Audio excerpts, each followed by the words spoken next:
Algunos de sus compañeros me habían escrito indicando que querían aplazar la prueba, por eso y le había comentado que el momento que todos los estudiantes están de acuerdo, no hay ningún inconveniente en aplazar la prueba. Entonces, me indicaron que habían hablado con todos y que estaban de acuerdo para dar el examen o la prueba, perdón, el próximo día lunes. Pues el día de hoy vamos a continuar con lo que estábamos viendo o analizando acerca de la parte de electrodinámica. Nos falta 4 temas por ver, ¿no? Terminar con la parte de velocidad de fase y velocidad de grupo que estamos analizando en este momento. Ver lo que es onda estacionaria, la incidencia de ondas y luego ver la polarización paralela y perpendicular del campo eléctrico. Y con eso concluiríamos con la parte de contenidos que estaba previsto para este periodo académico. Tenemos todavía 2 semanas, ¿no? Y terminamos en este momento la 5ª semana y tendríamos 2 semanas para lo que es los contenidos que les acabo de mencionar, y la última semana corresponde a lo que son las evaluaciones, promedios, exposiciones, que con eso completamos las 8 semanas del periodo académico. Pues continuamos con el análisis acerca de lo que es la velocidad de fase y velocidad de grupo. Bueno, vamos a hacer un breve recuento de lo que estábamos viendo, ¿no?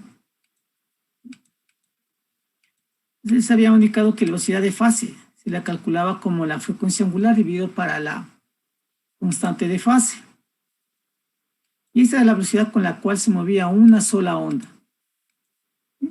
Demostramos que era igual esa velocidad de fase, o de donde se obtenía la fórmula, y luego habíamos definido la velocidad de grupo, que esta velocidad de grupo aparecía cuando se quiere transmitir las señales a grandes distancias.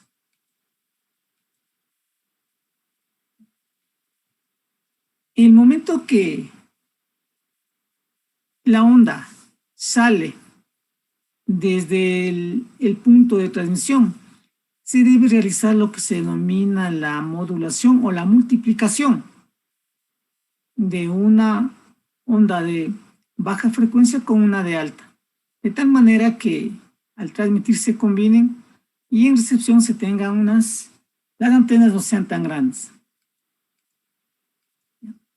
Se había indicado que la señal tiene 3 características, que es amplitud, frecuencia y fase, y que si modificamos alguna de ellas, estaríamos teniendo lo que son las modulaciones, ¿no? Modulación en amplitud, modulación en frecuencia y modulación en fase. Aquí habíamos visto cuando ingresa una señal modulante y la señal de portador. Al sumarse o al multiplicarse, van a aparecer 3 tipos de señales, ¿no?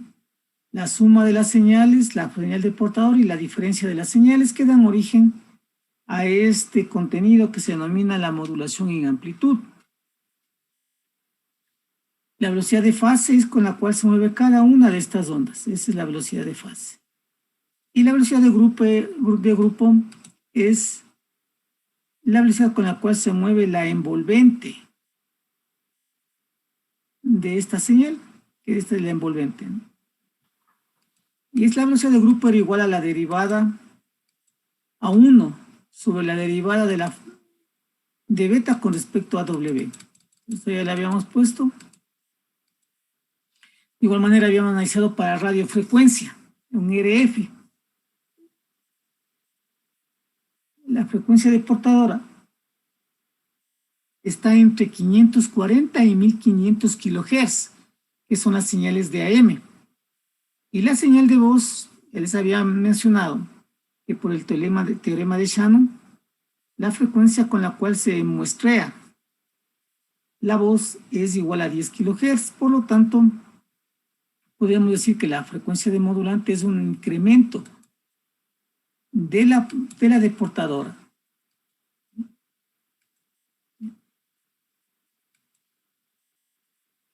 digamos que si se incrementaba la fase, se incrementaba la frecuencia, se incrementaba también la fase, ¿no? Entonces obtuvimos estas dos ecuaciones y de esas ecuaciones se derivaron lo que es la frecuencia, la velocidad de fase y la velocidad de grupo. Tenemos la velocidad de fase y la velocidad de grupo. ¿Cómo se aplican estas ecuaciones? La habíamos visto que estas ecuaciones las vamos a aplicar en el momento que trabajamos, por ejemplo, para un dieléctrico. Esta es la frecuencia para un dieléctrico. Vamos a obtener la velocidad de fase y la velocidad de grupo para ese dieléctrico, ¿no?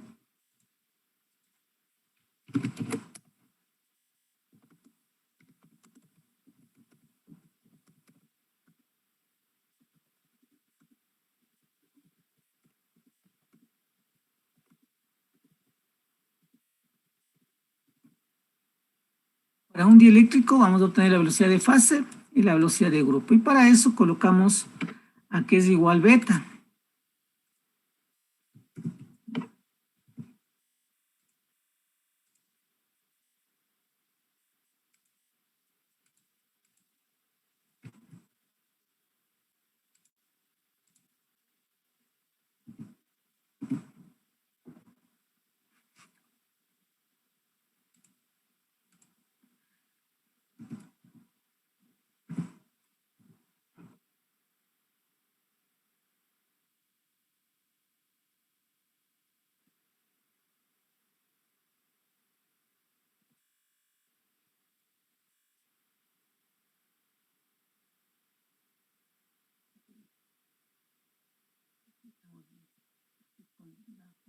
Al cuadrado.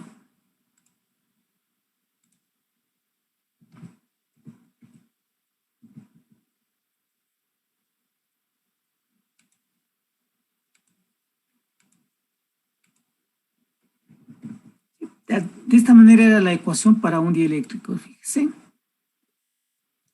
La frecuencia angular, lo que está colocado aquí en la diapositiva, ¿no? Fíjense. 1 más 1/8 conductividad al cuadrado, frecuencia angular al cuadrado. Y vamos a obtener, vamos para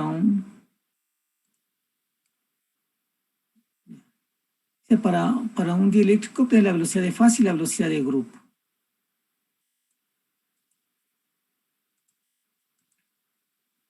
La velocidad de fase es simple, ¿no? Esta es la velocidad de fase. Esto es igual a la frecuencia angular sobre la constante de fase. Esto es simple, entonces vamos a colocar la velocidad de fase.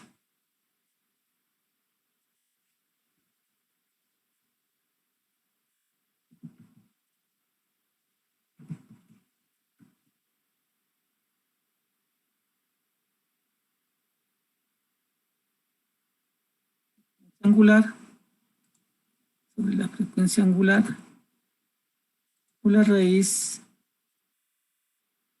de la permeabilidad por la permitividad.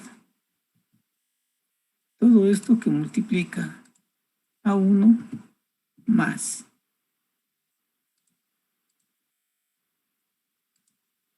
la conductividad al cuadrado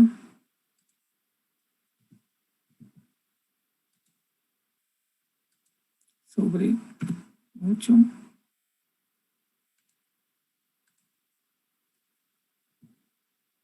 frecuencia angular al cuadrado y sobre la permitividad al cuadrado. Vamos. ¿Ya? Entonces tenemos de esa manera. De tal forma que lo único que podemos eliminar es W, ¿no? Fíjense, vamos a eliminar W entonces.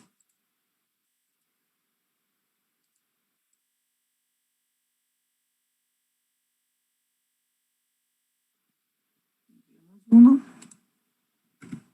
y nada más, ¿sí? Creo que no hay ningún inconveniente en calcular la velocidad de fase. ¿Correcto? O si hay preguntas, por favor. No, ingeniero. Ya, entonces vamos a colocar la velocidad de fase y vamos a hacer la velocidad de grupo. Vamos a ponerle aquí nada más velocidad de fase.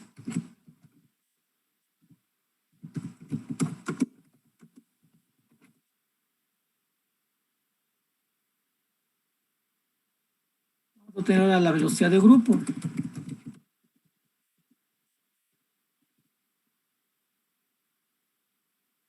Para la velocidad de grupo ponemos la fórmula.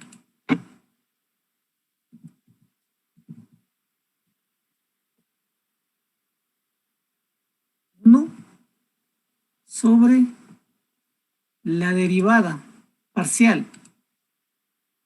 Derivada parcial o la derivada, como ustedes quieran, vamos a sobre la derivada, ¿no? La derivada de beta con respecto a la frecuencia angular. ¿Ya? Entonces lo que debemos derivar es la ecuación de beta. Entonces, vamos a derivar la ecuación de beta. Podemos ser el primero por la derivada del segundo, más el segundo por la derivada del primero, como ustedes lo quieran. O, si ustedes desean, podemos poner que beta es igual frecuencia angular por la raíz de la permeabilidad por la permitividad, ¿ya? Más, podemos eliminar aquí lo que es una velocidad angular, ¿sí? Fíjese, y coloca la raíz de mu por epsilon, ¿sí? Sería esto de aquí, que multiplica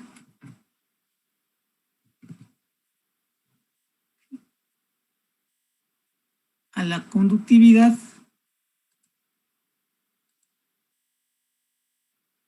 al cuadrado, ¿no? La conductividad al cuadrado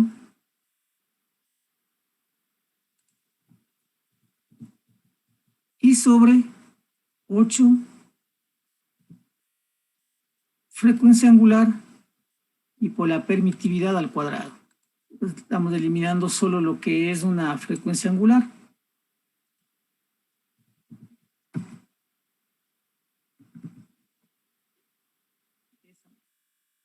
Derivar esto ya resulta bastante simple, ¿no? Entonces vamos a derivar ese.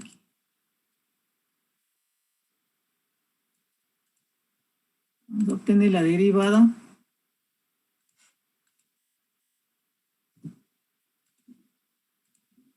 de la constante de fase con respecto a W. Y esto es igual. Entonces derivamos este de aquí. ¿A qué es igual esta derivada?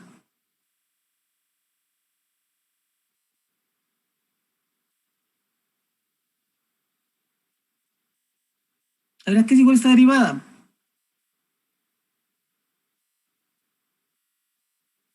Solo la raíz, profe. A la raíz, sí, gracias, es igual a la raíz de la permitividad por la permeabilidad. Más. Vamos a dejarle todo lo que es constante, vamos a dejarle fuera para derivarle. Entonces vamos a tener acá arriba la raíz de mu por epsilon, ¿sale? La conductividad al cuadrado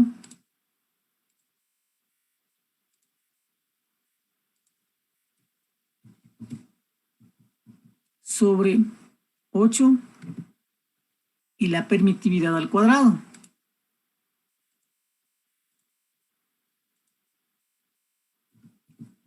Y todo esto que multiplica a la derivada de 1 sobre W. ¿A qué es igual la derivada de 1 sobre W? Menos W a la menos 2. A menos 1 por W a la menos 2 o menos 1 sobre W cuadrado.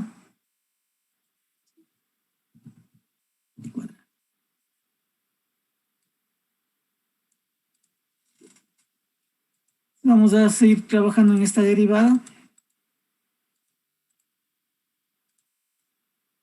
Y podemos sacar factor común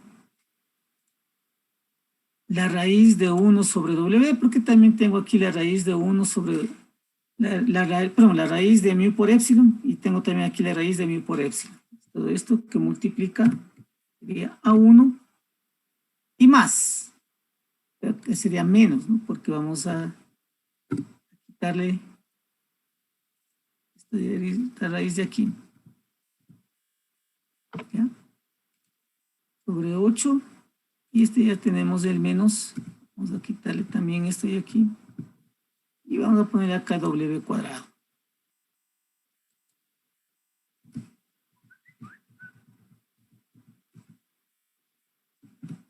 ¿Ya? Fíjese.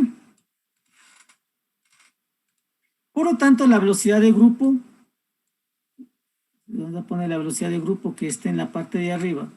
Esto es para un dieléctrico, y de igual forma se trabaja con cualquier otro material, ¿no? La velocidad de grupo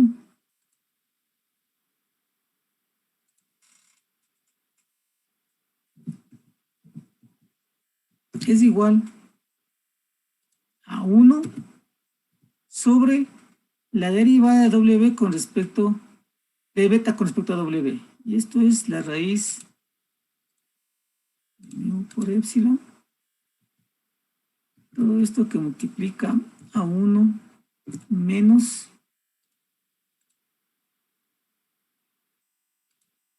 la conductividad al cuadrado sobre 8 frecuencia angular al cuadrado y por la permitividad al cuadrado. ¿Ya? Fíjese, esta es la velocidad de fase y la velocidad de grupo. ¿Qué pasa para el aire? Vamos a poner aquí para el aire. Para el aire, para el vacío. Para este material, ¿cuánto vale la conductividad?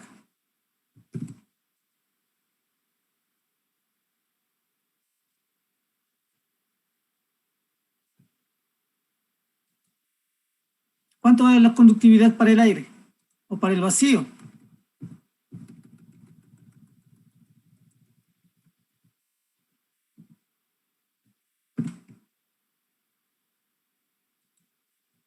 A ver, ¿cuánto vale?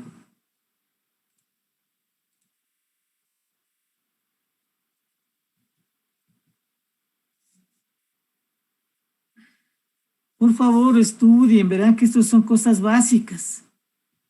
¿Cuánto vale la conductividad para el aire? Y muchas veces estamos trabajando con este valor.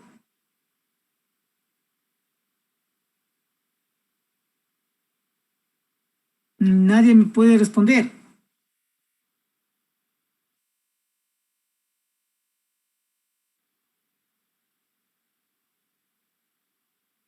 Inge no es 0.024. Cero nada más. Para el aire la conductividad es 0, por favor, porque es un dieléctrico perfecto. Recuerden que la conductividad está relacionado con las pérdidas por calor. Si la conductividad es, vamos a copiar, para el aire, si la conductividad es 0, todo esto es 0. ¿Ya? Fíjense, solamente me quedaría 1. Bueno, y esto 1 es para el aire. Veamos ahora la velocidad de grupo. Como la conductividad es 0, también este término es 0. Y fíjense que para el aire la velocidad de fase es igual a la velocidad de grupo. Para cualquier otro material, la velocidad de grupo va a ser mayor que la velocidad de fase. Fíjense por qué, porque aquí tenemos el signo menos, ¿no? Aquí es más y aquí es menos. Como el denominador aquí es menor, por lo tanto esta velocidad de grupo va a ser mayor que la velocidad de fase. Pero para el aire se consigue esta parte de aquí, que la velocidad de grupo es igual a la velocidad de fase.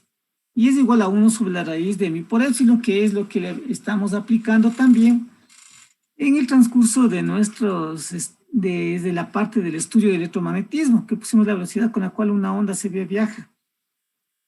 Un material es igual a 1 sobre la raíz de mi por épsilon. ¿Ya? ¿Alguna inquietud, por favor, o pregunta acerca de este ejercicio? No.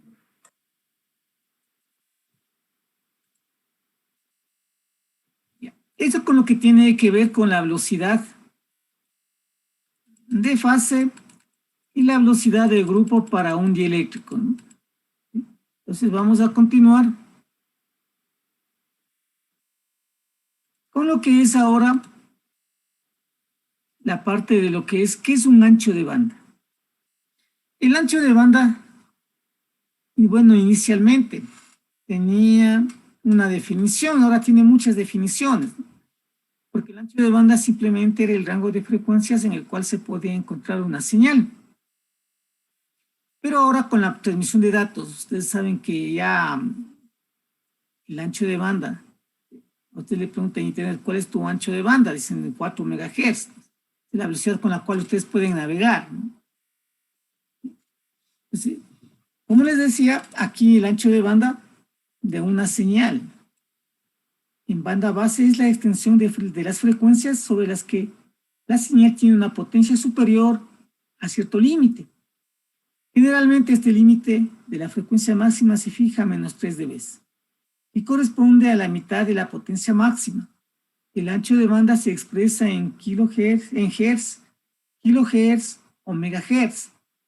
El ancho de banda es la gama de frecuencias comprendida entre la banda lateral inferior y la banda lateral superior. ¿Qué me quiere, o sea, qué nos indica con esta definición? Bueno, como les decía, ustedes ya lo van a ver eso en comunicación analógica. Vamos a hacer aquí un gráfico así de simple, ¿no? Entonces tenemos, vamos a hacer un gráfico. Tenemos un eje.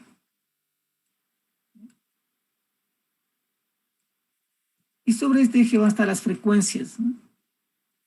Y generalmente se dibuja una señal, más o menos de esta forma, ¿no? ¿Sí? Una respuesta de frecuencia que ya, bueno, algunos le deben haber visto, ¿no? Respuesta de frecuencia. Y esta respuesta de frecuencia está aquí. La frecuencia. Y tenemos la amplitud.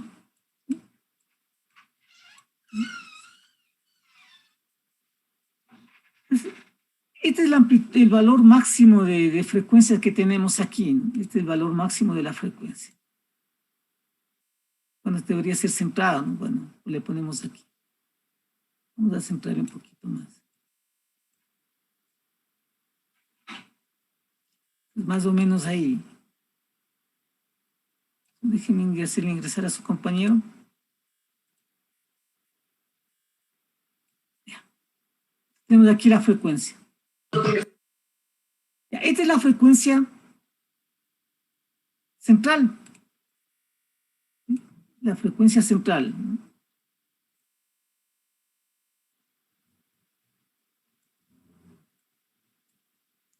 Y a esta frecuencia central se obtiene la máxima amplitud. Y nos dicen que el ancho de banda está en los puntos de menos 3 dB. Esos menos 3 dB es nada más que el 70% de la señal. Colocamos aquí nada más los puntos de menos 3 dB.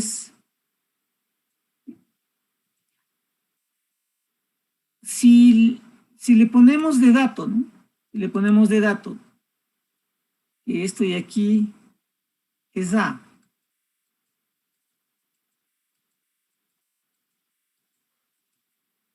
Esto es A por la amplitud. Estos puntos de menos 3 dB es el 0.70. O raíz de 2 sobre 2 de A, más o menos, ¿no? Más o menos. Estos son los puntos de menos 3 dB. Y por lo tanto, el ancho de banda corresponde a esta región. Tendríamos una banda lateral y la otra banda lateral, ¿sí? Este es el ancho de banda de una señal. Es más o menos como ustedes tienen. ¿Se han escuchado ustedes señales emisoras de FM? ¿Han escuchado o no? Sí, Inge. Ya. Dígame una señal de FM, una frecuencia de FM. 94.9. 101. Ya, 102.9, dice, ¿no? Ya. Pues fíjese que ustedes tienen que este sería 102.9. Y esa frecuencia o esa señal va a estar desde 102.9, ¿sí?, de la frecuencia central, y vendría acá la frecuencia inferior, que sería 102.8 y 102.10, porque el ancho de banda de una señal de AM es de 200 kHz o de 0.2 MHz. A pesar de que y en ese rango de frecuencias, perdón, pueden encontrar ustedes la señal. Aquí ingresan a esta banda y la señal va a ser un poco no tan clara ni nítida, ¿no? A medida que van avanzando, llegan a un punto en el cual la señal es totalmente nítida y audible.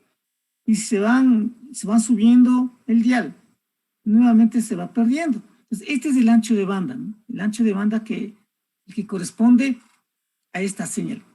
En FM, como les había indicado, es de 200 kHz el ancho de banda. Por eso es que a pesar de que FM empieza desde 88 megas hasta 108 MHz, pero la primera emisora que ustedes van a encontrar en FM va a ser la 88.1.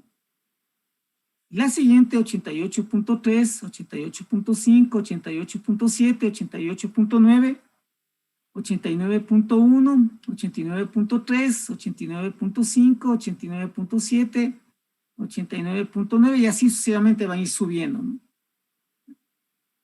Ya. Entonces, ese es el ancho de banda. Estos son los puntos de menos 3 dB.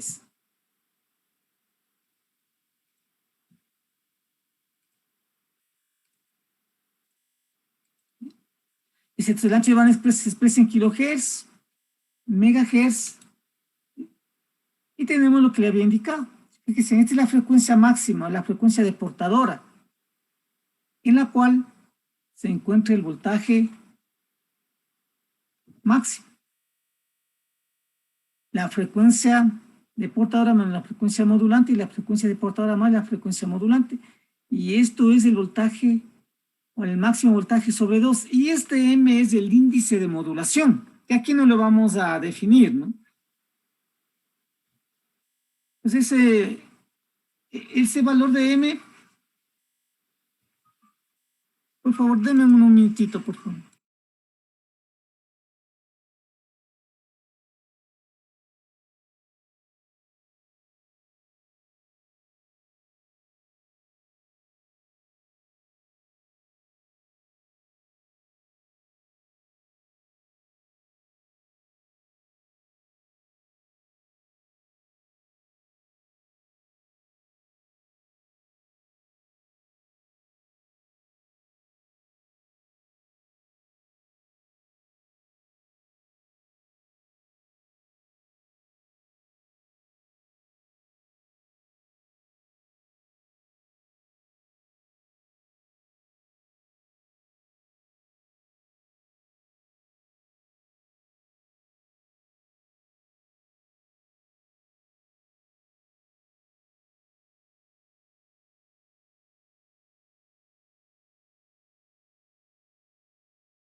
Ya, bueno, les estaba indicando, ¿no? Que este M significa índice de modulación. Y cuando ustedes ya lo vean en comunicaciones analógicas, ahí van a ver la modulación en sobremodulada, que es mayor que 1 o menor que 1, ¿no? Sí.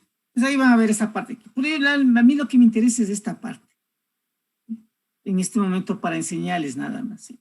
Entonces, dentro de esta señal o dentro de este rango de frecuencia se puede encontrar la señal.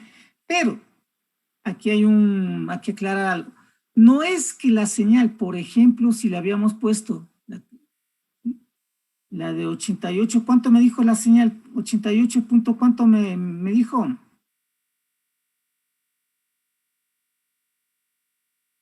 Una señal de FM. 88.5. 88.5. Tenemos aquí la de 88.5, ¿no? Esta es la frecuencia central. Pero esta señal puede llegar hasta 88.6, que sería aquí.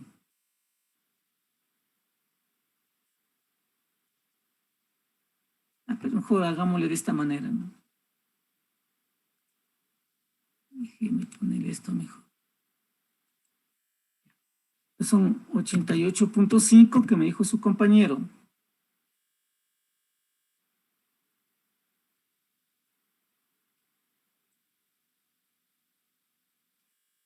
¿Ya? Y tendríamos acá la otra señal, que sería de 88.6.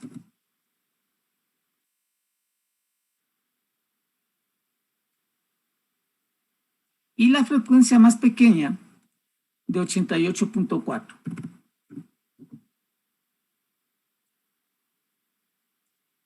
Este sería el rango de frecuencias para este emisor.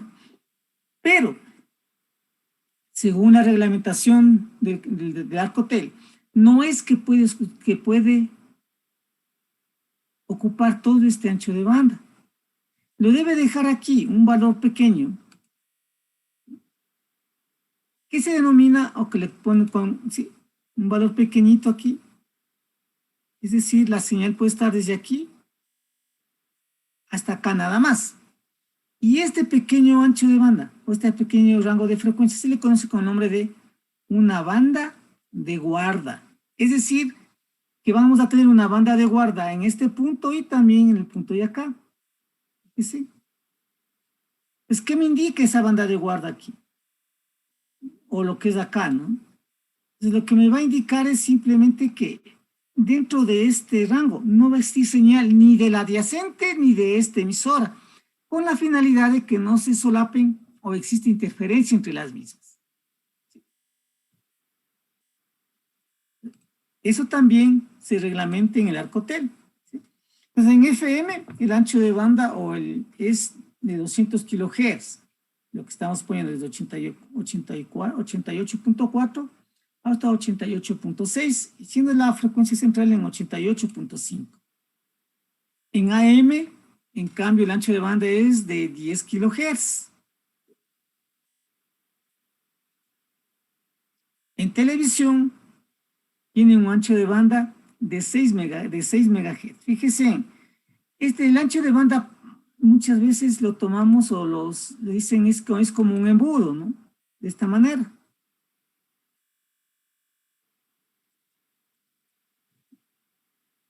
Para bajas frecuencias, el ancho de banda es pequeñito. Seguimos subiendo en frecuencia y el ancho de banda se va incrementando, como es este caso. Fíjese, empezamos en AM con 10 kHz, que es pequeñito. Subimos a FM, que ya son 200 kHz. Y en televisión son 6 MHz, ¿no? Hablando que el rango de frecuencias para AM es de 540 a 1500 kHz, para FM de 88 hasta 108 MHz. En televisión ya hablamos de 134, desde 54 hasta 216 MHz. Pues a medida que vamos subiendo en frecuencia, también el ancho de banda se va incrementando.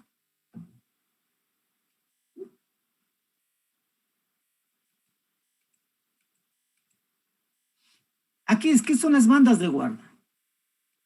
¿Sí?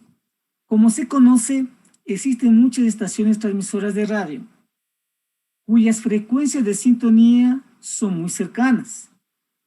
Para evitar posibles interferencias entre dos o más estaciones, se establecen las llamadas bandas de guarda, las cuales son una gama de frecuencias que separan una estación de otras, cuyas frecuencias de sintonía son adyacentes.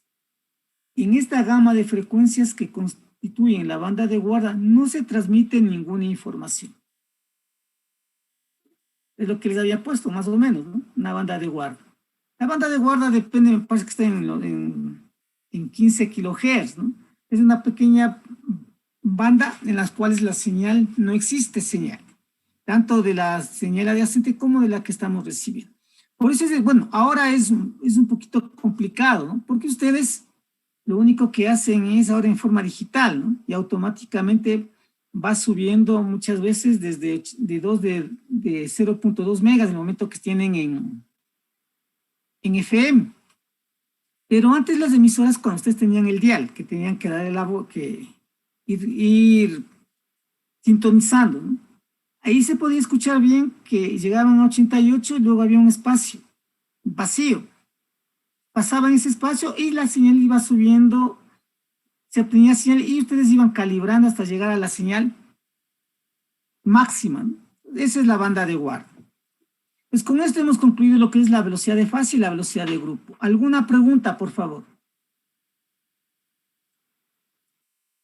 Porque entraríamos a otro punto que se denomina lo que son las ondas estacionarias. ¿Ninguna pregunta? No. Ya, entonces vamos lo que es a estudiar lo que son la onda estacionaria. Este es un problema en la parte de comunicaciones, esta onda estacionaria. ¿Por qué se genera esta onda estacionaria? Esta onda estacionaria se genera el momento que tenemos un transmisor y tenemos un receptor o una carga, como ustedes quieran, un generador y una carga. Cuando este transmisor emite señales, se denomina la onda incidente.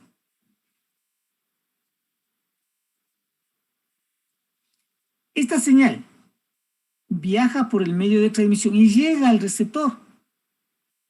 Cuando toda esta señal no se consume en el receptor, existe una onda reflejada.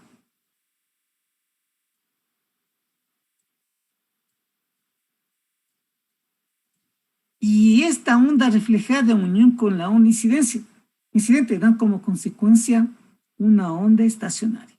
En el aire no es ningún problema. El inconveniente radica en el momento que ustedes tienen un transmisor o un generador, tienen una carga. Y para poder llevar la señal del transmisor hacia la carga necesita un conductor físico que se denomina línea de transmisión. Aquí es el inconveniente. ¿Por qué razón se produce aquí el inconveniente? En el sentido de que ustedes tienen, por poner un ejemplo, un transmisor y tienen como carga la antena. Envían la señal, viaja a través de la línea de transmisión, llega hacia la carga o hacia la antena. Como no está acoplada la línea de transmisión con la carga, se regresa. Y aquí en el interior se genera una onda estacionaria. Esa onda estacionaria es la que causa muchos problemas en el momento de transmisión, que inclusive puede ser el caso de que a lo mejor ustedes transmiten con 40 vatios, ¿sí? Y la antena no está bien calibrada, ¿no? No está muy bien calibrada, que a lo mejor aquí transmite solo la mitad, 20 vatios, que consumen la carga o de la antena y los 20 vatios restantes se están regresando.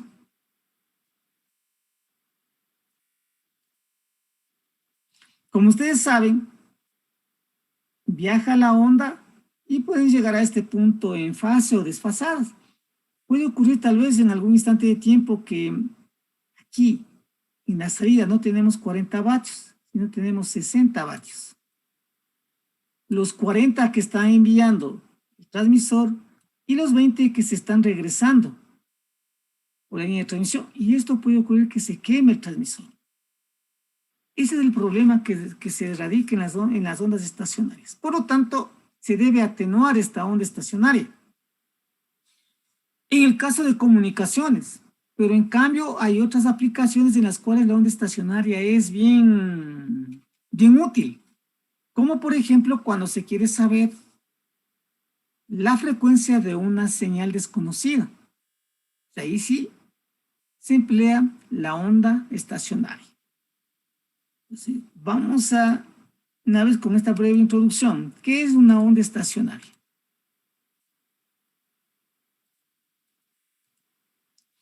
Las ondas estacionarias son aquellas ondas en las cuales ciertos puntos de la onda llamada nodos permanecen inmóviles. También es una onda estacionaria porque no se mueven, o una onda estacionaria es aquella en la cual se encuentra en una región determinada del espacio. Es decir, en una onda estacionaria también lo podemos tener así, ¿no? Como lo habíamos puesto en el caso del, sale del transmisor, viaja, choca en la carga y nuevamente regresa. Esta es una onda estacionaria. ¿Por qué? Porque solamente permanece en esta determinada región del espacio, o en este caso en la región de la línea de transmisión. Viaja, choca, rebota. Viaja, choca, rebota. Y está aquí. Eso se denomina una onda estacionaria. Fíjese, pues tenemos la onda incidente, que está en rojo. Viaja, y choca, rebota, aquí desfasada a 180 grados. Y estos puntos no se van a mover. Pues dice que los nodos son inmóviles, ¿no? Estos puntos no se mueven. Fíjense, si tenemos si la frecuencia es la misma y lo que va ampliando, va cambiando es la amplitud, estos nodos van a permanecer constantes. Pero esto es una onda estacionaria. A los puntos en los cuales la señal es cero se le conoce como nodos. Y los puntos en los cuales la señal es máxima se lo conoce como antinodos. Por eso dice acá antinodos, ¿no? Esto es un antinodo igual al de acá. Y los nodos son aquellos puntos en los cuales la señal es igual a cero. Entonces, esta es una onda estacionaria. Entonces, esa onda estacionaria se la debe en comunicaciones tratar de atenuar, porque es muy complicado de eliminarla. Lo óptimo sería eliminar la onda estacionaria, pero lo que se consigue es atenuarle nada más. El concepto de onda estacionaria aparece un parámetro que se denomina el coeficiente de reflexión. Y a su vez, en vista de que no se tiene un elemento o un instrumento para medir el coeficiente de reflexión, aparece otra magnitud que se denomina el SWR o el ROE o la relación de ondas estacionarias. Después eso vamos a seguir viendo a continuación. Las ondas estacionarias se producen por la interferencia de dos ondas de la misma naturaleza, con iguales características físicas, pero que viajan en direcciones opuestas. Es una onda incidente y una onda reflejada. No cambian. Si la onda es de 50 MHz, choca con la carga y se regresa. No es que cambia de frecuencia, sigue teniendo la misma frecuencia de 50 MHz. A lo mejor lo que puede cambiar es la amplitud, ¿no? Porque parte de la señal se puede absorber o puede transmitir. Pero de ahí va a tener la misma fase, va a estar desfasada, va a tener la misma frecuencia, ¿no? O dicho de otra forma, son el resultado de la superposición de una onda incidente y una onda reflejada. Las ondas estacionarias son aquellas ondas en las cuales ciertos puntos de la onda llamados nodos permanecen inmóviles. Ya lo habíamos visto eso, ¿no? Los nodos son los puntos en los cuales la señal es igual a cero y los antinodos en los cuales la señal es máxima. Fíjese, aquí tenemos dos ondas. La onda de campo eléctrico está en el eje Y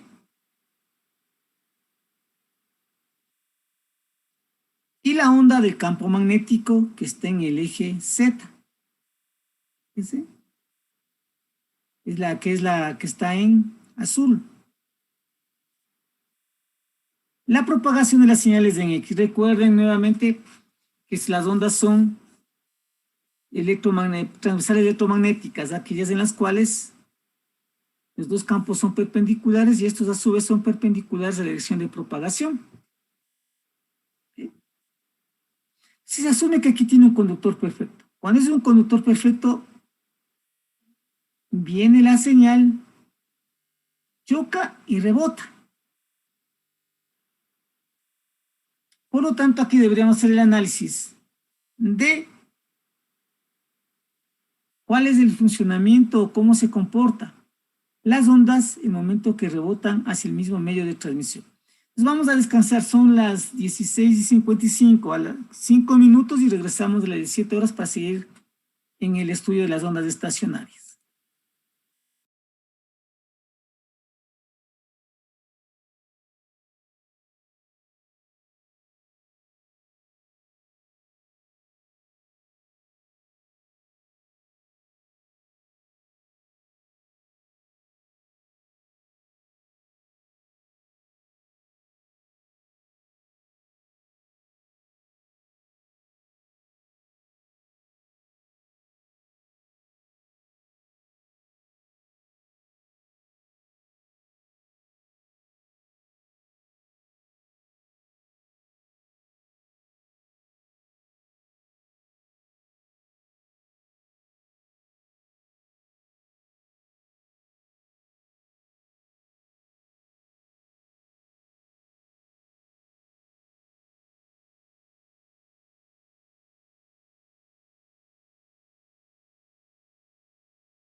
Vamos a continuar, por favor, ¿ya están todos?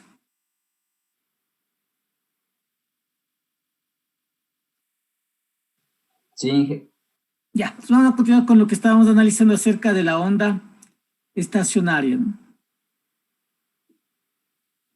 Fijémonos, ya te dijimos que tenemos el campo eléctrico que está en rojo y en azul el campo magnético. Y se están propagando en el eje X, y se dice plano nodal y plano antinodal, ¿no? Ya recuerden que el nodal es cuando el campo eléctrico es cero, que es en estos puntos, y el antinodal el momento que el campo eléctrico es máximo, ¿no? De igual manera que le dice que el campo antinodal, ¿sí? El campo eléctrico, fíjese, está en 3/4 de lambda. Porque aquí tenemos el máximo de campo eléctrico, pero el mínimo de campo eléctrico, por lo tanto aquí es un nodo para el campo magnético. Y en lambda, en cambio, es un campo nodal para el campo eléctrico porque es cero, pero antinodal para el campo magnético porque es un valor máximo. Y va a chocar contra un plano conductor perfecto. ¿Sí? Perdón. Entonces tenemos, ¿no? Dado que el plano YZ, el plano YZ, ¿no? Este es el plano YZ, plano conductor. Hay un plano conductor perfecto. El campo eléctrico se anula en este punto. La onda se refleja en el plano YZ, es decir, choca y rebota. Por lo tanto, la amplitud es la suma de las dos ondas viajeras idénticas moviéndose en direcciones opuestas. Siempre, como es un campo conductor, es un plano conductor perfecto. ¿Recuerdan ustedes que un plano conductor perfecto es aquel en el cual el campo eléctrico es cero? Es decir, aquí, en el plano, el campo eléctrico va a ser cero. Lo que indica que si incide con una amplitud de 10 voltios sobre metro, va a rebotar también con la misma intensidad de 10 voltios sobre metro, porque no se está consumiendo nada en el plano por ser un conductor perfecto. Lo único que vamos a tener es que el uno va a estar en esta dirección tal vez y el otro va a estar en dirección opuesta. El uno va a viajar en el eje de las X positivas y el otro va a estar viajando en el eje de las X negativas. Este es el campo incidente, un campo eléctrico máximo por el seno de beta X menos W por T. Y para el reflejado lo que cambiamos es la dirección. Entonces es sub cero, el mismo campo eléctrico por ser un plano conductor perfecto. La amplitud va a ser la misma por el seno de beta X más W por T. Fíjese que lo que habíamos puesto, ¿sí? Yo tengo una onda incidente en esta dirección.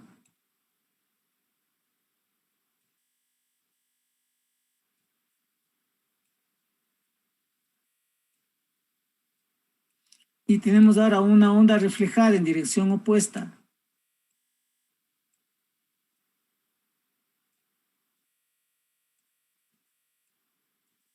En este tramo del espacio vamos a tener la onda incidente y la onda reflejada. Es decir, que el campo eléctrico total aquí va a ser la suma de los dos campos. El campo eléctrico total es igual al campo eléctrico incidente o de la onda incidente y el campo eléctrico de la onda reflejada. Entonces sumamos y podemos aquí descomponerle esto por los productos notables. Esto es igual a E sub 0 por el seno de beta X coseno WT. Fíjese, E sub 0 seno beta X por el coseno WT menos E sub 0 coseno beta X seno WT y más E sub 0 seno beta X coseno WT y más E sub 0 coseno beta X por seno WT. se me va a anular el segundo término con el cuarto, porque el uno es positivo y el otro es negativo. Y el campo eléctrico total va a ser igual a 2 veces el E sub 0 seno beta X por coseno WT. De esta manera es la estructura de una onda estacionaria. 2 veces la amplitud. ¿Por qué son 2 veces la amplitud? Porque, fíjese, aquí, nada más. Aquí tenemos 2 veces la amplitud. Esta es una amplitud y esta es la otra amplitud que viene. Como no hay pérdidas, las dos señales, las dos amplitudes son las mismas. Por eso es que, en el momento que realizamos el análisis, tenemos que es 2 veces el campo máximo por el seno de beta X coseno WT. De esa manera es la estructura de una onda estacionaria. Lo que les decía, no existe o no tenemos un instrumento que nos mida el coeficiente de reflexión, pero existe un instrumento denominado el medidor de SWR, o también en algunos, ese está en inglés, el medidor de ondas o en castellano también ustedes lo pueden encontrar como la relación de ondas estacionarias, con este nombre.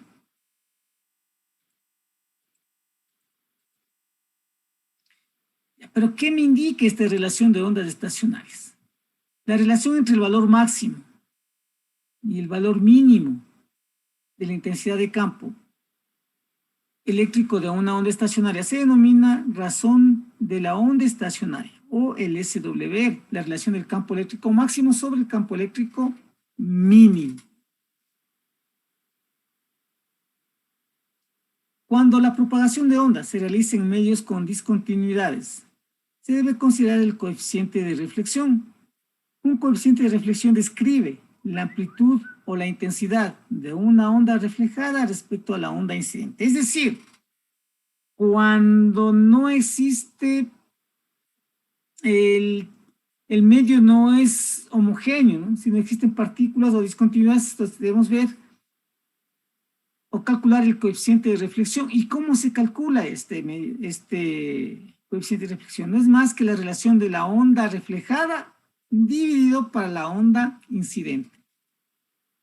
Pues fíjese, este es el coeficiente de reflexión, que luego lo denominamos es como el módulo del coeficiente de reflexión, porque vamos a ver que el campo eléctrico o que el coeficiente de reflexión es un número complejo, tiene parte real, tiene parte imaginaria.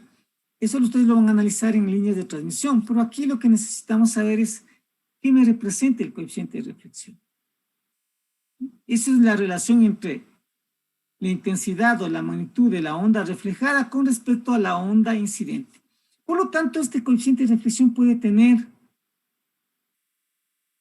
dos valores, uno máximo y uno mínimo. El mínimo sería ¿cuándo? Cuando no existe onda reflejada. Es decir, viene la onda incidente y si está totalmente acoplada a la carga,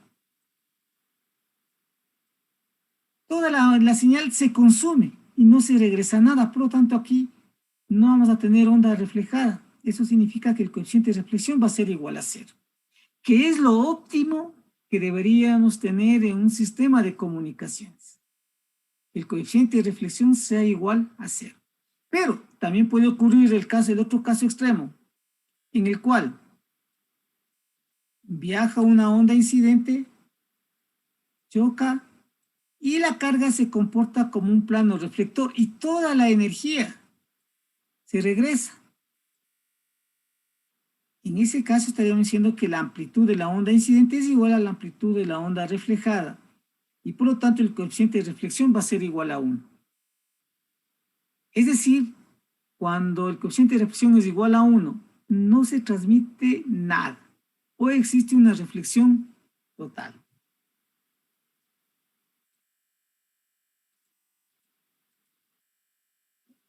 Entonces, cuando el módulo de coeficiente de reflexión es igual a 1, existe reflexión total. Cuando tenemos entre los valores 0 y el valor 1, una transmisión parcial de energía, y cuando el coeficiente de reflexión es igual a 0, tenemos una transmisión total. Esos son los tres valores que podríamos tener del coeficiente de reflexión. Pero en cambio estamos diciendo que podemos medir no directamente el coeficiente de reflexión, pero sí se puede medir la relación de ondas estacionarias.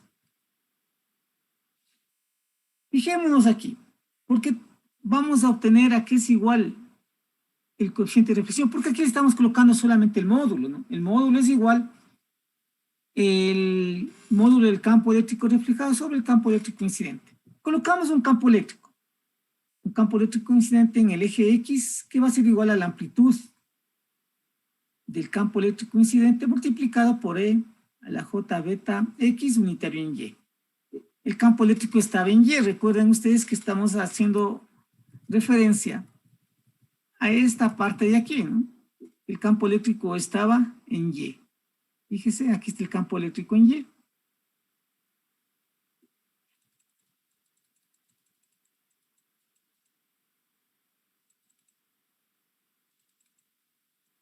Tenemos el campo eléctrico en Y. Y el campo reflejado también va a estar en Y, pero como es en dirección opuesta, va a tener el signo contrario.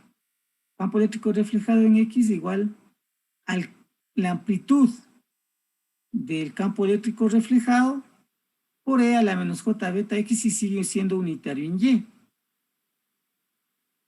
Si decía el campo eléctrico o el coeficiente de reflexión es la relación entre el campo eléctrico reflejado con el campo eléctrico incidente,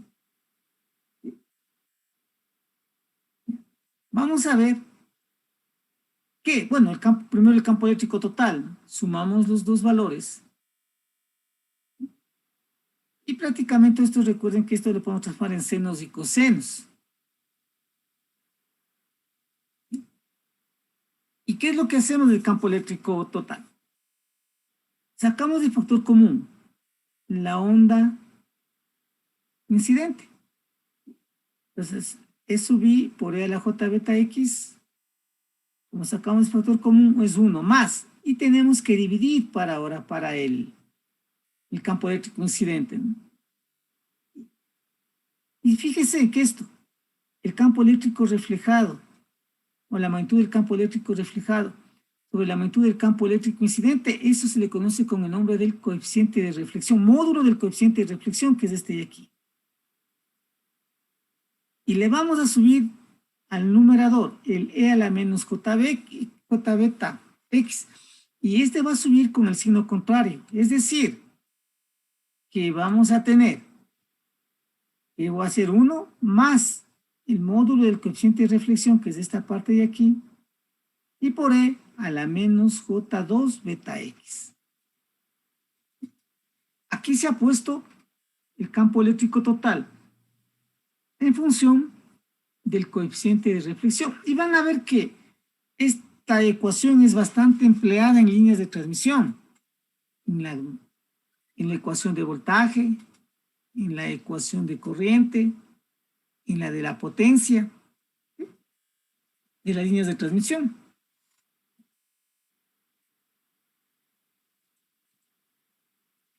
El módulo del campo eléctrico tendrá valores máximos y mínimos, ¿sí? Pues fíjese, va a tener valor máximo y valor mínimo. Todo va a depender de la posición que se encuentre. Porque ¿qué pasa si el coeficiente de reflexión es igual a 0? Tenemos que el campo eléctrico total va a ser igual al campo eléctrico incidente. Si el coeficiente de reflexión es igual a 0. Si el coeficiente de reflexión es igual a 1, deberíamos ver en qué parte se encuentra este coeficiente de reflexión. Entonces, para eso, como les digo, quizá acá, donde el factor 1 más el módulo del coeficiente de reflexión por E a la menos J beta X sea máximo o mínimo respectivamente. En el medio de transmisión se obtiene una onda estacionaria. Ya les dijimos, esto da origen a una onda estacionaria. Siempre que se tiene coeficiente de reflexión, va a existir una onda estacionaria en el medio de transmisión. Si sacamos el módulo, ya sabemos que el módulo de esta cantidad es igual a 1, por lo tanto el módulo del campo eléctrico total va a ser igual a la amplitud del campo eléctrico incidente, 1 más el módulo del coeficiente de reflexión. El campo eléctrico máximo tendríamos cuando el coeficiente de reflexión es positivo, y el campo eléctrico mínimo cuando el coeficiente de reflexión es negativo. Ahora, ¿por qué hacemos campo eléctrico máximo y campo eléctrico mínimo? Porque recuerden que la definición de la relación de ondas estacionarias era el campo eléctrico máximo sobre el campo eléctrico mínimo. Entonces deberíamos dividir para obtener el SWR el campo eléctrico máximo para el campo eléctrico mínimo. Entonces ese es el SWR, o también en algunos libros o en algunos textos ustedes lo pueden encontrar como, en vez de SWR, como la relación de ondas estacionarias.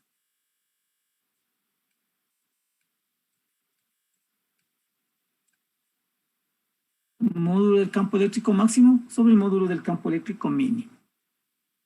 No es más que debemos dividir 1 más el coeficiente de reflexión, 1 menos el coeficiente de reflexión. Y de esa manera ya se puede calcular, como les decía, si tenemos que el campo, se puede medir el SWR, entonces ya se puede calcular también lo que es el coeficiente de reflexión.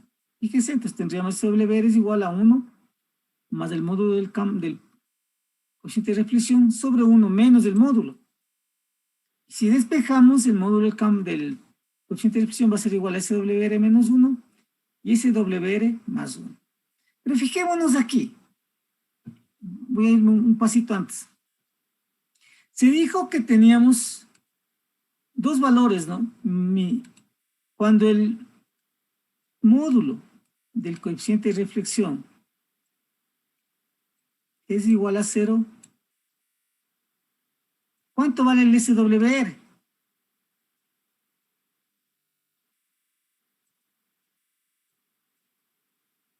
1. 1, ¿no? Aquí tenemos que esto es igual a 1. Y entonces estaríamos hablando de transmisión total. Ahora, tenemos reflexión total cuando el coeficiente de reflexión es igual a 1. ¿Cuánto vale el SWR?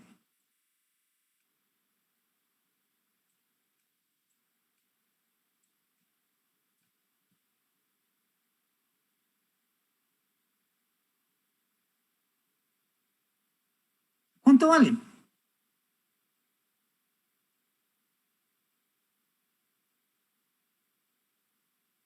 Tendríamos 2 dividido para 0, ¿eso qué me da? Determinación. Determinación, o eso tiende al infinito, ¿no? El SWR va a estar en este rango. Fíjense que antes teníamos solamente de 0 a 1 y ahora tenemos de 1 a infinito. Por esta razón, los medidores de SWR vienen con escala logarítmica, no escala lineal, sino escala logarítmica.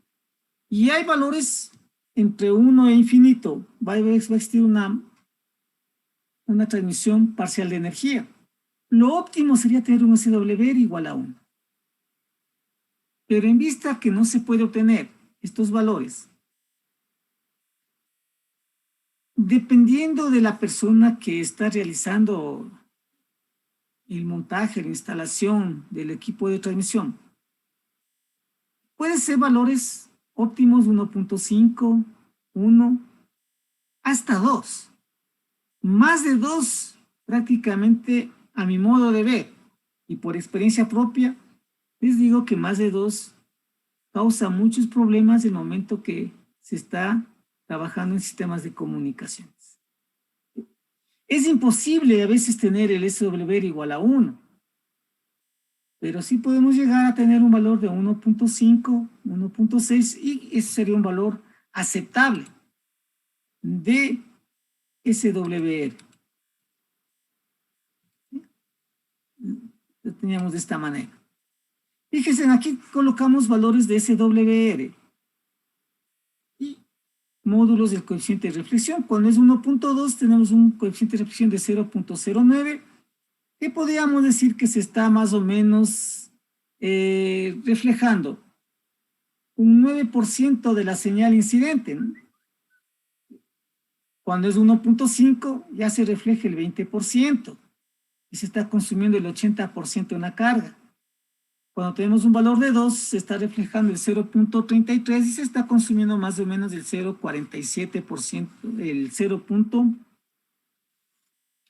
Tendríamos, a ver, aquí estaríamos del 80%, y aquí no estaríamos el 0.67% más o menos, ¿no?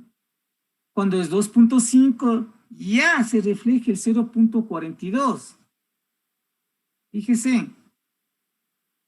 Es decir, que estamos consumiendo más o menos como 0.58 o el 58% de la señal que estamos emitiendo. Y si ya tenemos valores más grandes, con 3, mitad se consume, mitad se refleja. Ahí con 5, fíjense, ya más la cantidad de campo que se regresa o de potencia que se regresa que la que se consume. Por eso, a mi manera de ver, máximo podríamos dejar un valor de 2. Pero todo es cuestión de la persona que esté realizando la instalación, ¿no? Prácticamente yo le he puesto más o menos de esta forma, ¿no? Que el SWR igual a 5 es muy alto. Y a lo mejor uno de 2.5 podría ser un valor aceptable, ¿no? De 2.5, que casi estamos consumiendo el 40% de la señal. SWR 1.5 es bueno y el SWR igual a 1 es el óptimo, ¿no?, que deberíamos conseguir. En lo que respecta a la parte de comunicaciones, existen diferentes tipos de conectores para conectar la línea de transmisión con la carga. Depende también del cable coaxial, de la impedancia característica de este cable. En algunos casos tenemos cable coaxial grueso de 50 ohmios y un cable coaxial también delgado de los mismos 50 ohmios. Entonces tenemos diferentes tipos de conectores. Tenemos un conector mini UHF, que este es para conectores, el mini UHF son para cables coaxiales delgados. El PL259, en cambio, es un conector para cables coaxiales gruesos. Tenemos también el PL258, que en cambio este conector es para unir dos cables gruesos. En algunos casos a este conector PL258 no le conocen con este nombre, sino que en algunas electronas le conocen con el nombre de un barril. Denme un barrilito y ustedes les van a tener los conectores, ¿no? Para lo que son antenas especialmente, tenemos los conectores tipo N. Los conectores de televisión que ustedes sí deben haber comprado, ¿sí? Son conectores y ustedes les van entorchando ahí el cable coaxial, ¿no? También tienen los splitters. El splitter no es más que la derivación de una señal y 2 salidas o 3 salidas. Ese es un splitter, ¿no? A veces ustedes tienen una antena, ¿sí? Y si yo tengo una antena, pero tengo 2 televisiones, ¿no? Y le quiero conectar con la misma antena. Entonces, ¿qué es lo que hacen? Comprarse un splitter. Tienen la entrada al splitter y tienen la salida que puede ir conectada a un televisor y también al otro televisor. Entonces, ese es un splitter.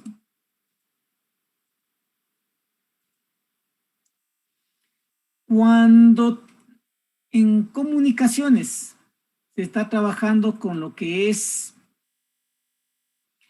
en la parte externa y en la parte interna. Para la parte externa, casi por lo general se trabaja con cables coaxiales gruesos, porque nos da mayor seguridad contra interferencias.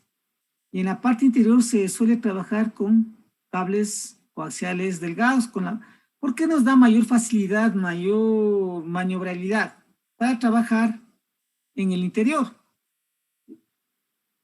Entonces, se debe emplear lo que son los adaptadores de cable coaxial grueso a delgado o de delgado a grueso, que se denomina con el nombre de los adaptadores de mini UHF a PL259.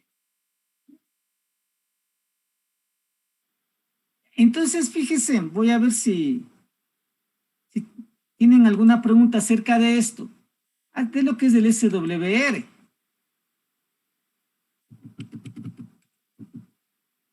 ¿Alguna duda, alguna inquietud, por favor?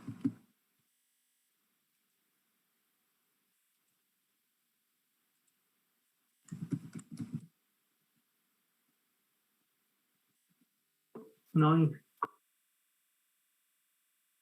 No.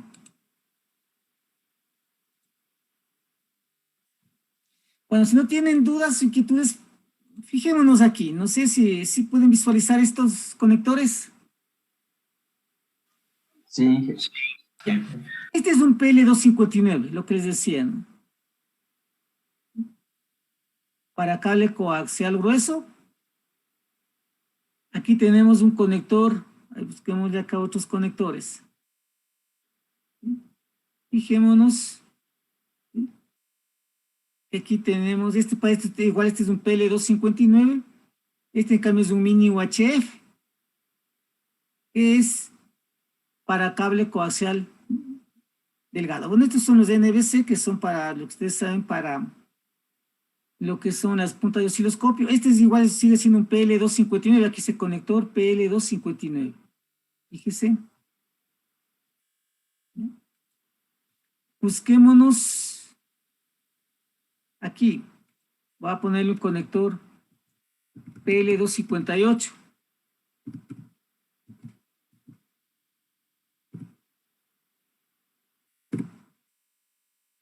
Fíjese, sí miran, se observan. Sí, no sé. Esto se denomina un barrilito.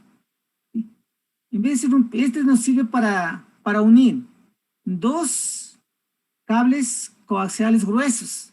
Fíjese, este es el conector del que estoy en la parte de acá, es del PL259. Entonces viene el cable y le conecta en este punto y le entorchan con este sujetador y le ponen también al otro lado. Entonces esto nos sirve para extender los cables coaxiales. Muchas veces, cuando ustedes están haciendo una instalación, el cable coaxial, en vez de comprar 50 metros, compraron 20.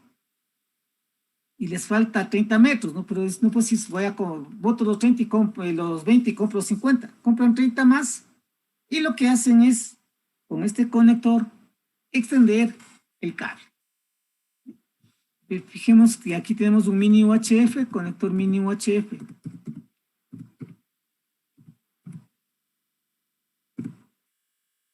Ya. Estos son los conectores mini UHF, fíjese en el que estoy, que el primero, este conector mini UHF, que en esta parte de aquí se suelda el cable, del cable coaxial, del cable sólido que viene en el positivo, y se conecta el cable coaxial, se le coloca aquí, sale por aquí este cable, esta punta. La malla que queda, le colocan alrededor de este conector, de aquí, y le ponen en la punta y con esto le sellan, ¿no? Fíjese, aquí está, fíjese, más o menos. De aquí se conecta el cable coaxial, ingresa por aquí y sale. Y la malla, viene el cable, la malla se coloca aquí en esta parte.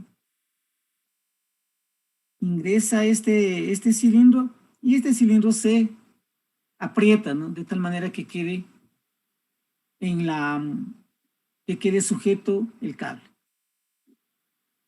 Esos son más o menos, en breves rasgos, los conectores, ¿no? El tipo N, en cambio, es un conector que ustedes van a ver que se tiene que ir armando uno por uno. Este es el conector tipo N. Este es el conector tipo N. Entonces, se va colocando, como le había indicado, como en el cable, como en el mini UHF. Es diferente al PL259, ¿no? Fíjense que el PL259 ya venía simplemente solo para conectarle. En cambio aquí debemos soldarle el positivo, ingresar, ¿sí? Nuevamente la malla, colocarle en este punto de aquí, ponerle este cilindro y ajustarle, ¿no? Y nos quedaría de esta manera el conector tipo N. Y por último, déjenme ver si conocemos, si buscamos el adaptador, ¿no? Adaptador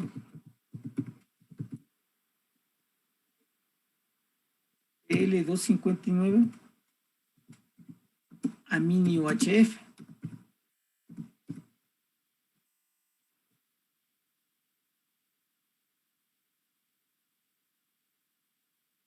Tenemos los adaptadores, ¿no? Déjenme buscar el adaptador.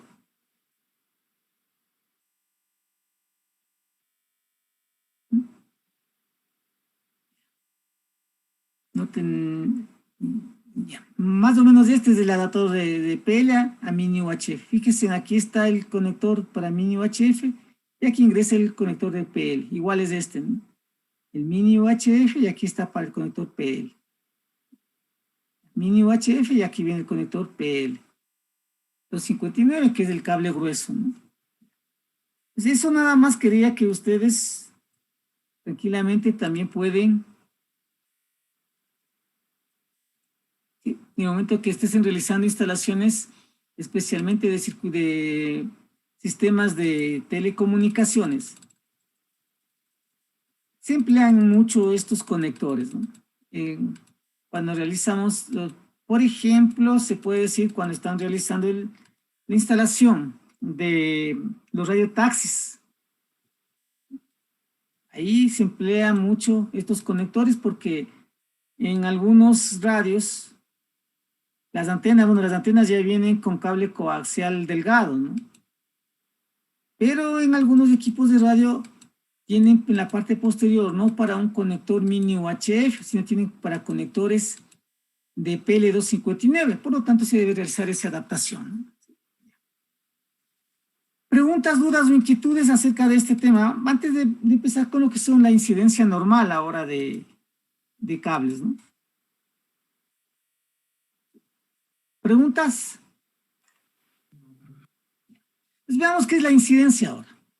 Incidencia normal de ondas. Hasta ahora hemos visto que es una onda estacionaria, que la señal viene, choca, rebota y se regresa y corresponde a la onda reflejada. Pero no hemos analizado más a detalle lo que son estas ondas incidentes y estas ondas reflejadas.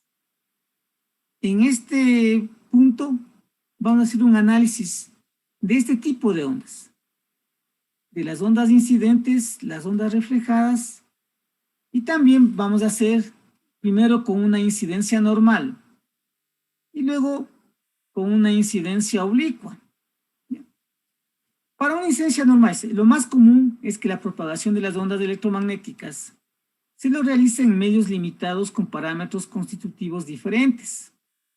En estas circunstancias, la onda electromagnética experimenta una reflexión cuando llega a otro medio con impedancia intrínseca diferente y parte de la potencia incidente se transmite a este medio.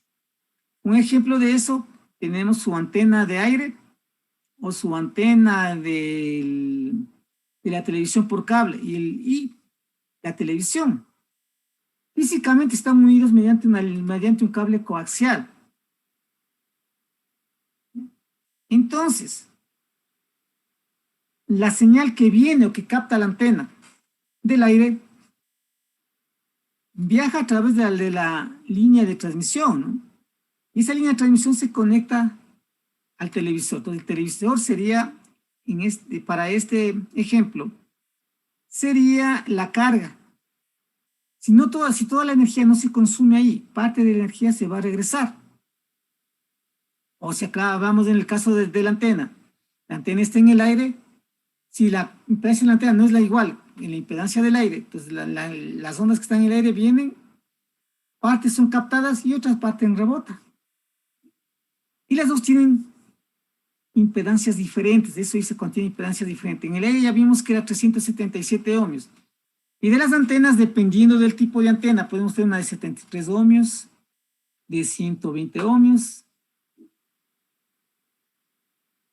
Y por lo tanto, parte de la potencia se va a reflejar. Tenemos aquí un gráfico de lo que es el campo eléctrico. Tenemos el K en X, en Y que está hacia adentro, o que está saliendo, perdón, Y está saliendo, y Z está de izquierda a derecha.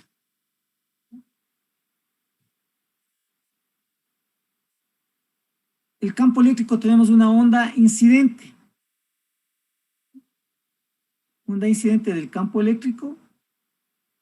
El campo magnético está saliendo. El campo eléctrico va a estar en X, el campo magnético va a estar saliendo en Y positivo y la propagación va a ser en Z. La constante de propagación incidente, fíjense, aquí tenemos el medio 1 y el medio 2, permitividad 1 y permeabilidad 1, permitividad 2 y permeabilidad 2. Este punto de separación tenemos en Z igual a 0, ¿sí? Porque fíjense, está este del eje Z, ¿no? Este medio es en Z igual a 0.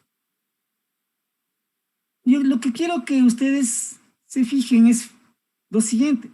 Este es el campo eléctrico de la onda incidente. Fíjense, el campo eléctrico incidente está en Y. El campo eléctrico reflejado también está en Y. Y en Y positiva, porque los dos están hacia arriba. Pero en X positiva, porque los dos están hacia arriba. Fíjense, campo eléctrico incidente hacia arriba en X y también el reflejado en X. Pero el campo magnético, el incidente está saliendo en y el reflejado está ingresando a Y.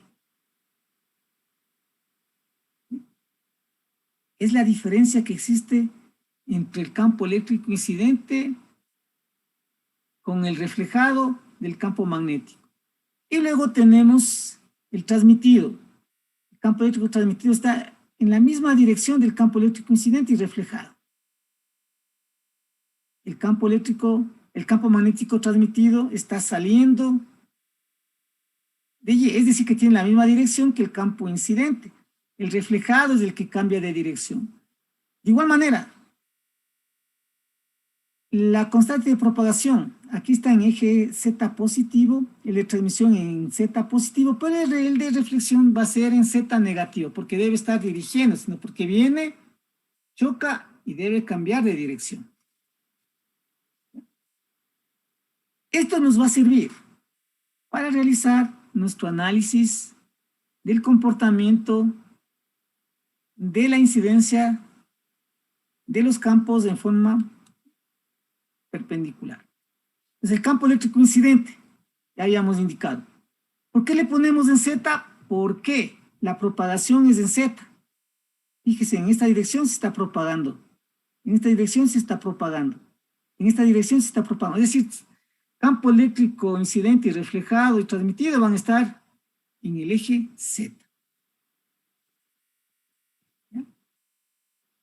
Lo que hemos visto siempre, ¿no? Aquí le ponemos en la dirección que se está propagando, que es en Z. Este es el campo eléctrico incidente. El reflejado debe cambiar de signo, ¿no? Fíjese en el campo eléctrico incidente y el campo magnético incidente. Recuerden, nuevamente, ya en las ecuaciones de Maxwell, en el dominio de la frecuencia y en el dominio del tiempo, observamos que la relación que existe entre el campo eléctrico incidente y el campo magnético incidente se denomina la impedancia. Eso es lo que estamos colocando. La amplitud del campo magnético incidente va a ser igual a la amplitud del campo eléctrico incidente dividido por la impedancia del medio de transmisión. Esta es la onda incidente. Debido a la discontinuidad del medio en z igual a 0, parte de la onda incidente es reflejada hacia el medio 1 y parte se transmite al medio 2. Es lo que habíamos puesto, ¿no? Entonces, ¿cómo calculamos la onda reflejada ahora? Recuerden que debe cambiar de signo el campo eléctrico reflejado por E a la J beta 1 Z unitaria en X. Unitario en Y, perdón, aquí sería, ¿no? No, pero unitario en X porque el campo eléctrico está en X, correcto. Ahora, el campo magnético cambiaba de dirección. Fíjense, eso les decía, fíjense que aquí el campo magnético reflejado, si este estaba saliendo, este ya está ingresando. Entonces, ¿cómo cambia el campo eléctrico reflejado? Ahora tendríamos el campo magnético reflejado va a ser igual a menos la constante de propagación reflejada, producto cruz con 1 sobre la impedancia del medio de transmisión y por el campo eléctrico reflejado. Sí, siempre están relacionados campo magnético con campo eléctrico por la impedancia del medio de transmisión. ¿Ya? O lo que es lo mismo, tenemos que si este está en Z y este está en X, el campo magnético va a estar en Y. Menos es la magnitud del campo eléctrico reflejado sobre la impedancia por E a la J beta 1 Z unitario en Y. Este menos es por lo que cambia de signo. Y también deberíamos tener la onda transmitida. La onda transmitida, recuerden que el campo magnético, el campo eléctrico estaba en X, el campo transmitido también está en X, el campo magnético transmitido está en la misma dirección del campo eléctrico incidente, y tendríamos que el campo eléctrico magnético incidente es igual al campo transmitido, ahora dividido para la impedancia del medio 2. Recuerden que la incidente y la reflejada están en este medio que era el 1, y el transmitido va a estar en el medio de transmisión 2. Y menos J beta 2, aquí también, perdón, aquí también es J beta 2, ¿sí? Ya le voy a corregir. Aquí es J beta 2, porque estamos trabajando en la onda transmitida, ¿no? J beta 2. Ya. Ya tenemos campo eléctrico incidente, campo eléctrico transmitido y campo eléctrico reflejado. Ahora debemos analizar cuál es el comportamiento de estos campos en la superficie de separación. Para determinar las magnitudes del campo eléctrico reflejado y transmitido se emplean las condiciones de frontera tanto para el campo eléctrico como para el campo magnético. Vamos a ver las condiciones de frontera, ¿no? ¿Sí? Y eso ya lo habíamos visto inicialmente, lo habíamos analizado cuando veíamos componentes normales y componentes tangenciales. Es decir, las componentes tangenciales del campo eléctrico y magnético deben ser continuas en la superficie de separación Z igual a 0.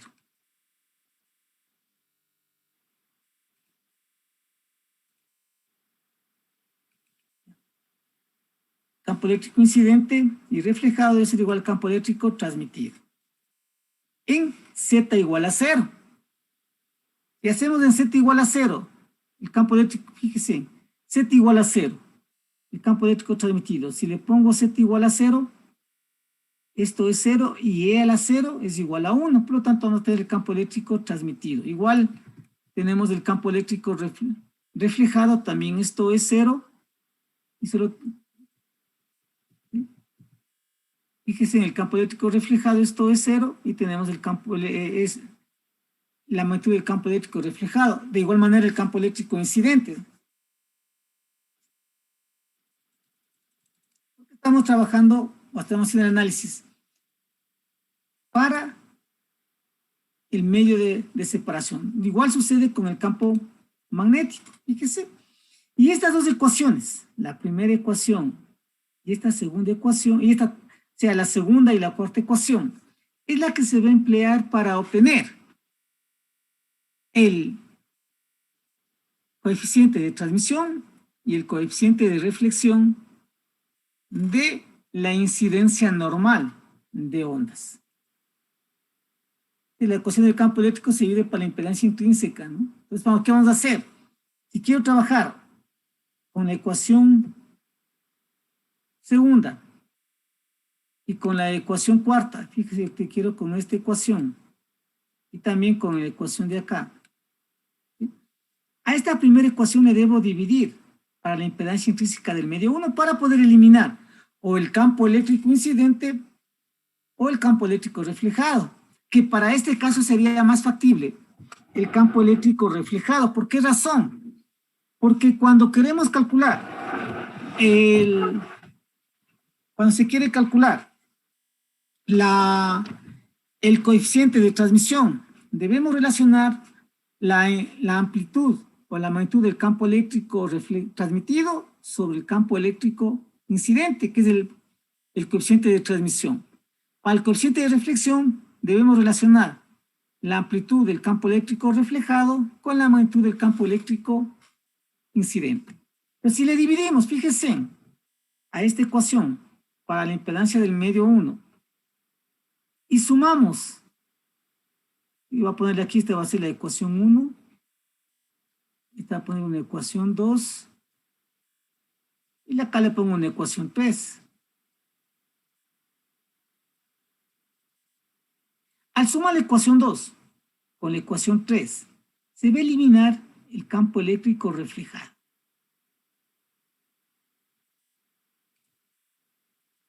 Y tendríamos el campo eléctrico incidente y el campo eléctrico transmitido. Aquí le vamos a sumar, fíjese.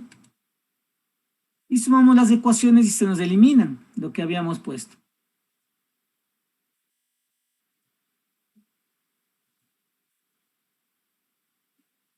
Para tener el coeficiente de transmisión, ¿sí? Aquí debo sacar factor común, el campo eléctrico transmitido.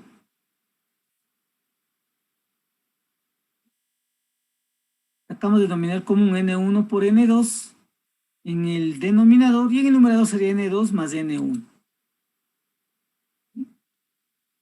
Queremos relacionar, podemos eliminar el N1 con el N1 y relacionar el campo eléctrico transmitido con el campo eléctrico reflejado. Entonces este va a bajar acá y el N2 va a subir, a multiplicar,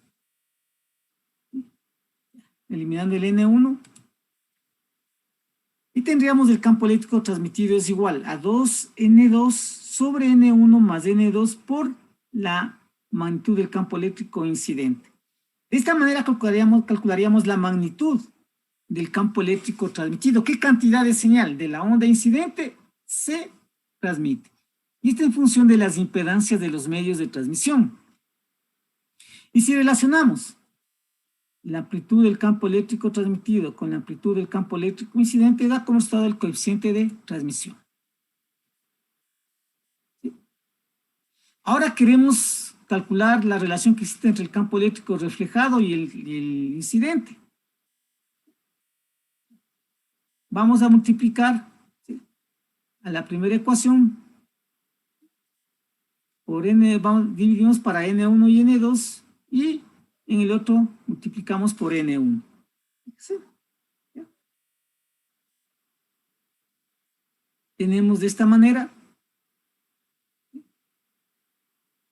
Y podemos eliminar ahora el campo eléctrico, restar, ¿no?, esta ecuación menos la que tenemos en la parte de arriba.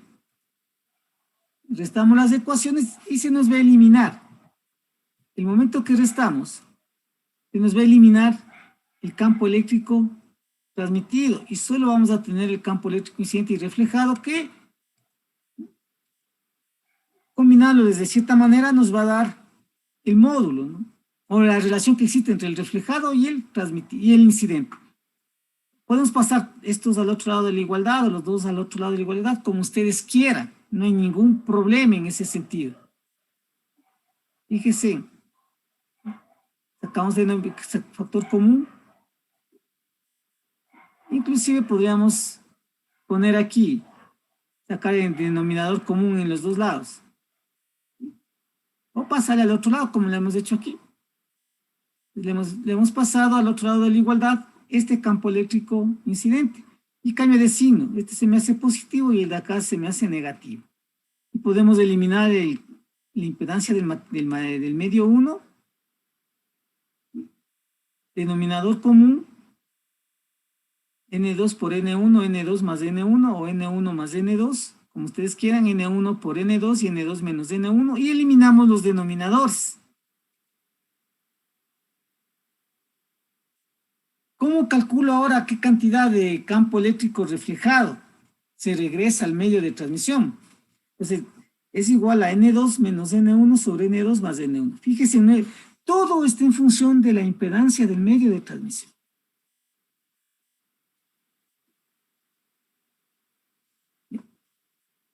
Y lo que habíamos indicado, los términos que relacionan la magnitud del campo eléctrico reflejado con el campo eléctrico incidente y la magnitud del transmitido con el incidente se denominan los coeficientes de reflexión y de transmisión. R y T. Los coeficientes de reflexión y transmisión están relacionados de la siguiente manera. ¿Cómo se relacionan? Porque a veces puede ser que calculemos solamente uno de estos coeficientes y el otro simplemente con la relación que existe podemos determinar, ¿no? ¿Sí? Entonces 1 más el coeficiente de reflexión es igual al coeficiente de transmisión. No es que R más T es igual a 1, fíjese, no es esa relación. La relación que se cumple aquí es 1 más el coeficiente de reflexión es igual al coeficiente de transmisión. Ahora, ¿qué pasa si tenemos un buen conductor? Un buen conductor es simple. Fíjense que para un buen conductor, ya hicimos el análisis, el campo eléctrico en un buen conductor es igual a 0. En la práctica se pueden encontrar situaciones donde uno de los medios de transmisión es un buen conductor. Ejemplo, en reflectores metálicos y guías de onda. En este caso se puede usar la aproximación que el conductor es perfecto o la conductividad es infinita. Y se reemplaza este valor de conductividad en la impedancia de los materiales o medios de transmisión conductores. Esta es igual a 0. Recuerden que esto estaba dividido, la impedancia era sobre la conductividad. Y si la conductividad tiende a infinito, la impedancia va a ser igual a 0.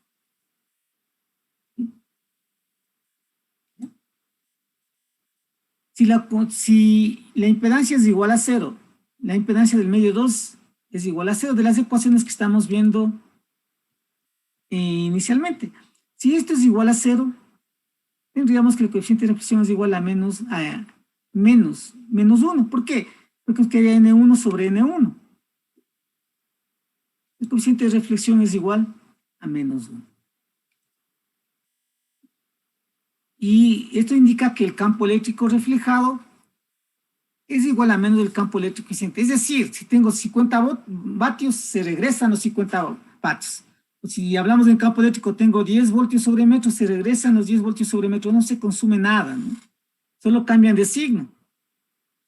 Y en cambio, en transmisión no se transmite nada porque N es igual a 2, N2 es igual a 0. Y por lo tanto, el coeficiente de transmisión va a ser 0. Eso ocurre, en cambio, cuando tenemos un buen conductor.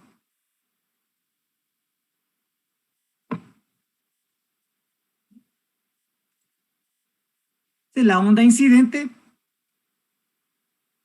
es totalmente reflejada con una inversión de fase y no se transmite potencia a través de una frontera perfectamente conductora. Hasta aquí alguna pregunta, por favor.